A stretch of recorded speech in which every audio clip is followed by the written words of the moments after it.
వారు చదువుకున్న క్రమంలో విద్యార్థుల సమస్యలు ఏంటని మీకు అందరూ కూడా తెలుసు. చదువుకున్నటువంటి విద్యార్థులకి ఇవాళ ప్రభుత్వం నుంచి రావాల్సినటువంటి స్కాలర్షిప్లు, రియంబర్స్మెంట్, అట్లనే హాస్టల్ విద్యార్థులకు సంబంధించి మెస్ బిల్లులు, కాస్మెటిక్ ఛార్జీలు, వీటికి సంబంధించి సమస్యలు. కానీ వాటితో పాటుగా ఇవాళ విద్యార్థులంగా సామాజికంగా మనం అభివృద్ధి చెందాలన్నటువంటి వాళ్ళగా ఈ సమాజంలో జరుగుతున్న అన్ని రుగ్మతల వ్యతిరేకంగా మనం పోరాడాలి.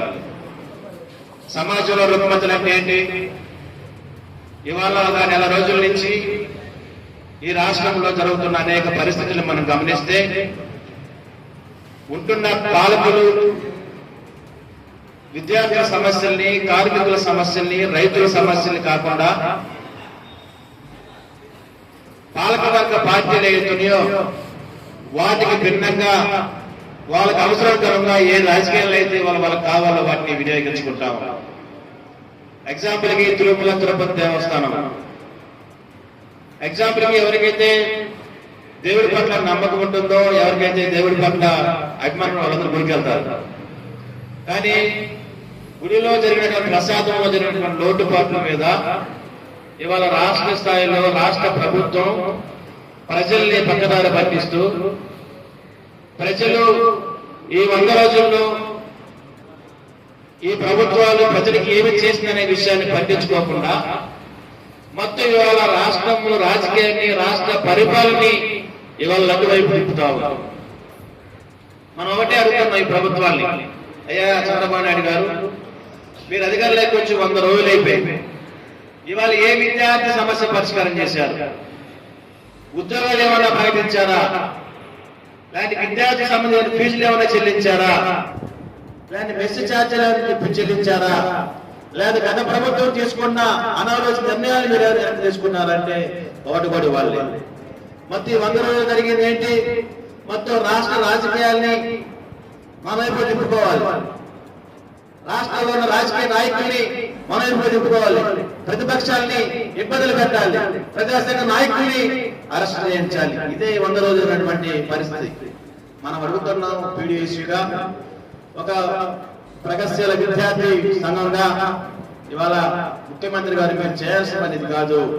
ఇవాళ ఈ రాష్ట్రంలో 2,50,000 ఉద్యోగాలు ఖాళీ ఉన్నాయి, మరి వాటిని భర్తీ చేయండి. ఈ రాష్ట్రంలో సంక్షేమ హాస్టల్ విద్యార్థులకు మెచ్చాన్ని సరిపోవడంలా మరి వాటిని పెంచండి.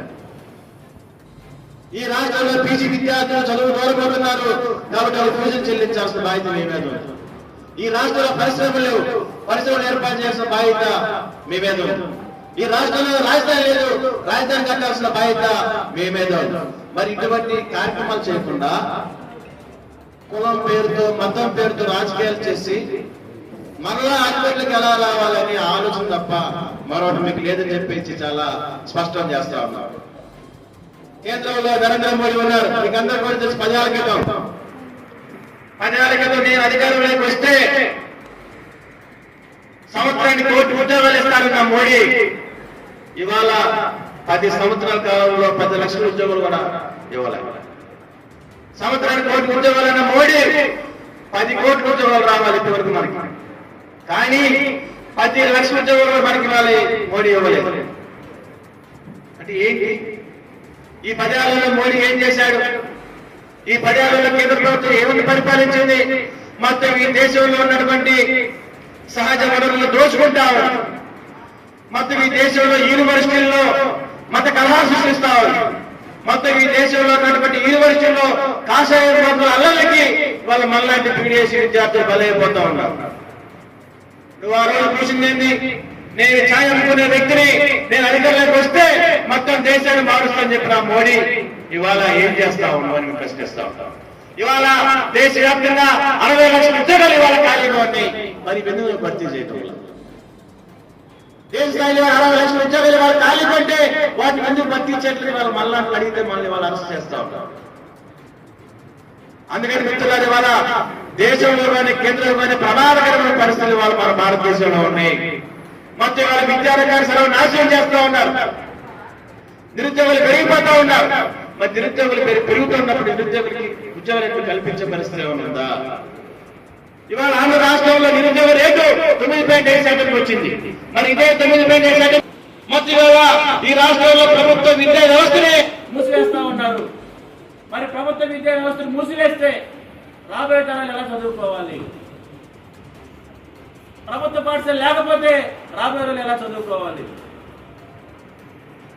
అనేది ఇవాళ ప్రశ్నార్థకంగా మారిపోతాం. ఇవాళ దేశవ్యాప్తంగా మొత్తం 60,000 ఏకోపాధ్యాయ పాఠశాలలు నడుస్తాం. మరి ఒక స్కూల్లో ఒక టీచర్ ఉంటే ఆ టీచర్ సెలవు పెడితే ఆ పాఠశాల ఎవరు నిర్వహించాలి? అంతిమంగా పాఠశాల మూసివేయాలి. మళ్ళీ మనం తిరుగుబాటు మొదలు పెడితే ఇదే నరేంద్ర మోడీ, ఇదే చంద్రబాబు నాయుడు, ఇదే పవన్ కళ్యాణ్ తిరుపతిలో వచ్చి మీటింగ్ పెట్టి అన్నింటికి ముందు చెప్పినట్టుగా లడ్డు సమస్య మీద ఇప్పుడు ఈ రాష్ట్రం కొట్టుమిట్లాడుతుంటే వీళ్ళు ముగ్గురు ఆ రోజు అదే వెంకటేశ్వర స్వామి సాక్షిగా అధికారంలోకి నేను కానీ నరేంద్ర మోడీ పీఎం అయితే, చంద్రబాబు నాయుడు సీఎం అయితే ఈ రాష్ట్రానికి ప్రత్యేక హోదా ఇస్తానని చెప్పేసి వెంకటేశ్వర స్వామి సాక్షిగా ఆ రోజు సభలో చెప్తే ఇంతవరకు దాని గురించి పట్టించుకునే పరిస్థితి. 10 ఏళ్ళు గడిచి కొత్త ప్రభుత్వం, నూతన ప్రభుత్వం, వైఎస్ఆర్ కాంగ్రెస్ ప్రభుత్వం పుట్టి అది కూడా అయిపోయి కూడా మళ్ళీ చంద్రబాబు నాయుడు రెండోసారి అధికారంలోకి వచ్చినా ఈ రాష్ట్రానికి అధోగతి. అలాగే ఏడాదికి 1 కోటి ఉద్యోగాలు ఇస్తామన్నారు.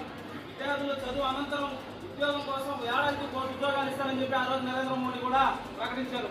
ఉద్యోగాలు ఇవ్వకపోగా ఉండే ఏవైతే ప్రభుత్వ ఆస్తులు ఉన్నాయో ఎల్ఐసి కానీ, ఓడరేవులు కానీ, నేషనల్ హైవేస్ కానీ, బ్యాంకులు కానీ ఇవన్నీ ప్రైవేట్ పరం చేశారు.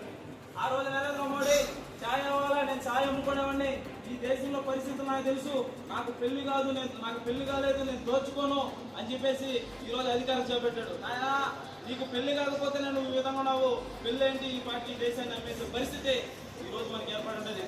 ఈరోజు సమస్యల మీద పరిష్కారం జరిపించకపోగా ఈరోజు కులాలతో, మతాలతో ఈరోజు మనకి చిచ్చు పెడతా ఉన్నారు. మనం ఒకటే అడుగుతా ఉన్నాము పీడిఎస్యుగా, ఈ దేశంలో కేవలం హిందువులే ఉన్నారా? మన దేశం భిన్నత్వంలో ఏకత్వం, అనేక కులాలు, అనేక మతాలు ఈరోజు సామరస్యంగా మనం జీవిస్తూ ఉంటే కేవలం ఈ కాషాయం మొత్తం మనకు వృత్తి ఈరోజు హిందువులే ఉండాలా, ఈ దేశంలో ముస్లింలు, క్రిస్టియన్స్, వేరే మతాలు, వేరే కులాలు ఉండకూడదని చెప్పేసి ఈరోజు నరేంద్ర మోడీ ప్రజల్ని తప్పుదోవ పట్టిస్తా ఉన్నాడు. మనకు ఇంతకుముందు కరోనా వచ్చింది. కరోనాకు ముందు ఎన్ఆర్సీ, సిఏ, ఎన్పిఆర్ ఈ దేశంలో హిందువులు ఉండాలా, ముస్లింస్ ఉండకూడదని చెప్పి 3 చట్టాలు తీసుకొచ్చాడు. తెలుసా? కేవలం హిందువులే ఉండాలా ఈ దేశంలో, ఇది తప్పు అని చెప్పేసి కూడా మేము పీడిఎస్గా హెచ్చరిస్తా ఉన్నాము. అలాగే అధికారులు ఈ రోజు కేవలం వాళ్ళ సొంత స్వభావాలకే పనిచేస్తున్నారే తప్ప విద్యార్థుల పట్ల, యువత పట్ల, ప్రజల పట్ల పనిచేయని పరిస్థితి. ఈ రోజు చదువుకున్న విద్యార్థులకి ప్రతి ఒక్కరికి ఉద్యోగం వస్తుందంటే రాని పరిస్థితి. ఈ రోజు జనాభా పెరుగుతున్నారే తప్ప ఉద్యోగాలు మాత్రం తక్కువ మోతాదులో ఇస్తా ఉన్నారు. ఇప్పుడు చదువుకున్న వాళ్ళందరికీ గవర్నమెంట్ ఉద్యోగాలు వస్తాయంటే రావు, కనీసం ప్రైవేట్ ఉద్యోగాలన్నా కల్పిస్తారంటే లేదు. మనకు దగ్గరగా శ్రీ సిటీ ఉంది. ఇక్కడ తెలుసా ఎవరికైనా శ్రీ సిటీలో 300+ 300 పైగా కంపెనీలు ఉన్నాయి. ఆ కంపెనీలో అందరూ పనిచేస్తున్నారు. ఎవరు పనిచేస్తున్నారా అంటే మన చుట్టుపక్కల ఉండేట మహారాష్ట్ర, తమిళనాడు, కర్ణాటక వీళ్ళే పనిచేస్తున్నారు తప్ప డిగ్రీలు, పీజీలు చేసిన వాళ్ళు కేవలం 10వ తరగతి పనిచేసే వాళ్ళతో పాటే సమానంగా పనిచేస్తా ఉన్నారు. అలాగే డిగ్రీలు, పీజీలు చేసిన విద్యార్థులు కూడా ఈరోజు ఉద్యోగాలు దొరక జొమాటో అని చెప్పేసి డెలివరీ బాయ్స్ గా హోటల్స్ లో రకరకాల పలు చోట్లలో పనిచేసే పరిస్థితి. సో మనం చదువు తగ్గ ఉద్యోగం మనం కల్పించాలని చెప్పేసి ఈ రోజు ఈ రాష్ట్ర, కేంద్ర ప్రభుత్వాన్ని మనం పీడిఎస్యూగా డిమాండ్ చేస్తా ఉన్నాము. మీరు కూడా మీ సమస్యలు ఉంటే పీడిఎస్యూ దృష్టికి తీసుకురండి. మీరు పీడిఎస్యూగా దాంట్లో సభ్యత్వం నమోదు కార్యక్రమం చేసుకొని మీరు పీడిఎస్యూగా ఉండి మన విద్యార్థి సమస్యల మీద ఫైట్ చేసే విధంగా మీరు కూడా కృషి చేయాలని చెప్పేసి ఈ యొక్క తిరుపతి జిల్లా కౌన్సిల్ సందర్భంగా మీకు తెలియజేస్తూ ముగిస్తా ఉన్నాం.